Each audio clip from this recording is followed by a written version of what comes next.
Welcome to Caleb's Basketball Pod. On this episode, we're going to recap what happened with the Cup games on Wednesday. On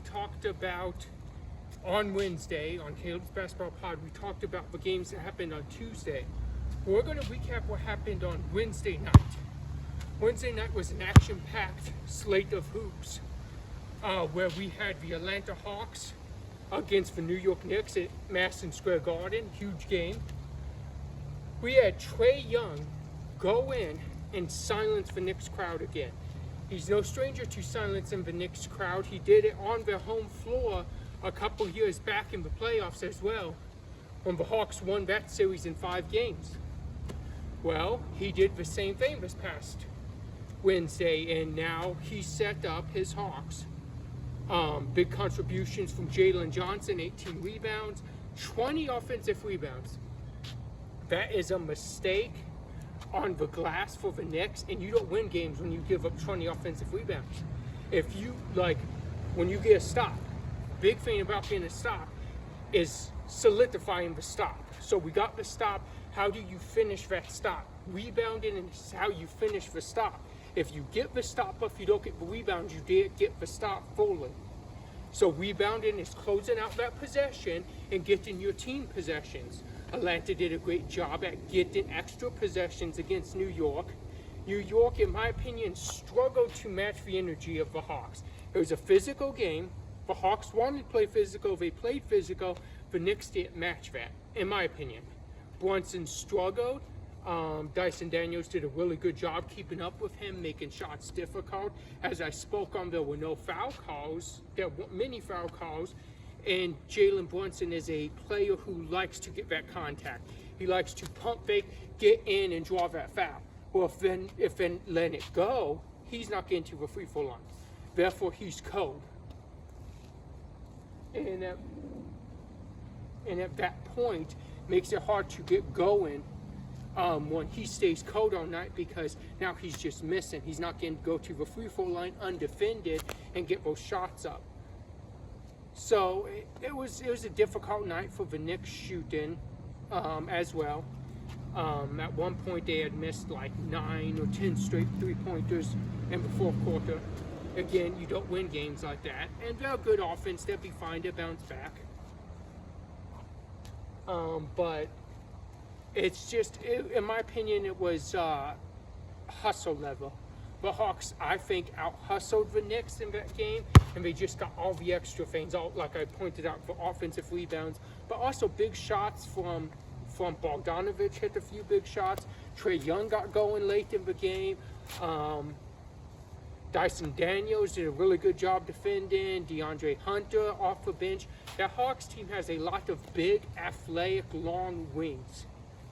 That is not only hard to score on, but it's hard to defend and contest. So props to the Hawks. They will meet the Milwaukee Bucks on Saturday.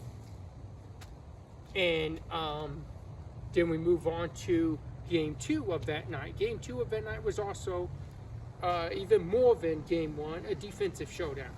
Final score was 91-90. Houston beat Golden State by scoring 7 straight unanswered when they were down 84-90 in the final minute 2 of the game. Steph Curry didn't really have a great game. As I said, defensive game. Rockets got the stops, and it came down to getting the loose ball on the end. Jalen Green diving on the ground, getting that ball, and getting the foul call, which has been discussed a lot in the last couple of days of was it a foul or not. I mean, that's debatable. The NBA last 2-minute report claims that, yes, Jalen Green did get fouled on that. Jalen Green as well did not have a great game, but he stepped up and he hit those 2 big free throws that would give the Rockets the lead and the game. So, I mean, if you're the Rockets, you're happy. You had lost 15 straight to the Golden State Warriors. You ended that.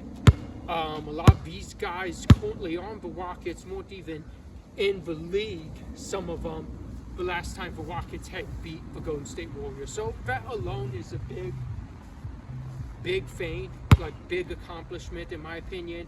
You're going and you're taking on the Oklahoma City Thunder in the Western Conference Cup Finals on Saturday.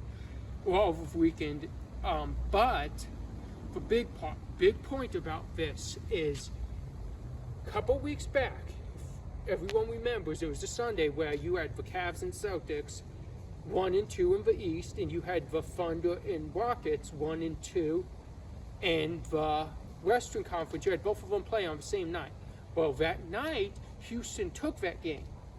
So I believe Oklahoma is going to come out in Vegas firing on all cylinders, and I think they're looking to take that game. And I'm going to predict that Oklahoma runs away with it. I'm going to say it's a double-digit win for the Thunder. I love how the Rockets play, but I think the Thunder have this one in Vegas circled. And I think they wanted the Rockets just to prove that they could beat them and prove that they're the number 1 seed in the West. So I'm going to pick the Thunder in that game. And then on your East side, Bucks-Hawks. I love how the Hawks are playing right now. I'm picking the Hawks. And if those predictions go as I'm predicting before the finals on Tuesday on Monday's episode, I will predict who I believe is going to win the cup. Even if it doesn't go as I'm predicting, I'll predict who I believe is going to win the NBA Emirates Cup. But like I said, huge slate of games over the weekend, cup games. Looking forward to them. I do want to see, like, the Bucks have been playing really good basketball as of late. Does that keep up? I've mentioned in past podcasts that they've had the softer schedule. The Hawks have won like 7 of their last 8 or 6 of their last 7. So this is a big game for the Bucks to show that they're still a top-tier team in the East. They can be by beating a team with a lot of momentum. So in my opinion, the Bucks need this game more.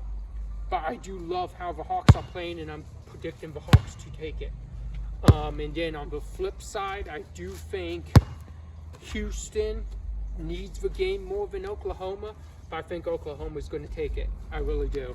I just love the style of ball Oklahoma's playing. I heard a stat today that their defense is in historical lengths right now. If their defense continues how it is at this moment, it will set records for the best defense in league history.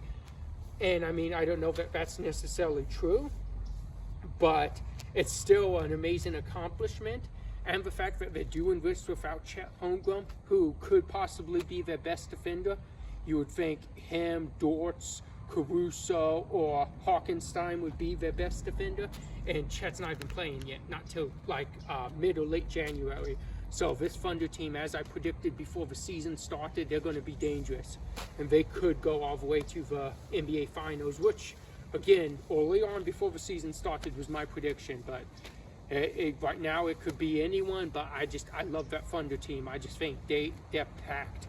They have like every position covered. They even have a pretty decent bench. I think they need to upgrade their bench a little bit, get a little bit more scoring. But besides that, I do think the Thunder's a complete package. See you Monday.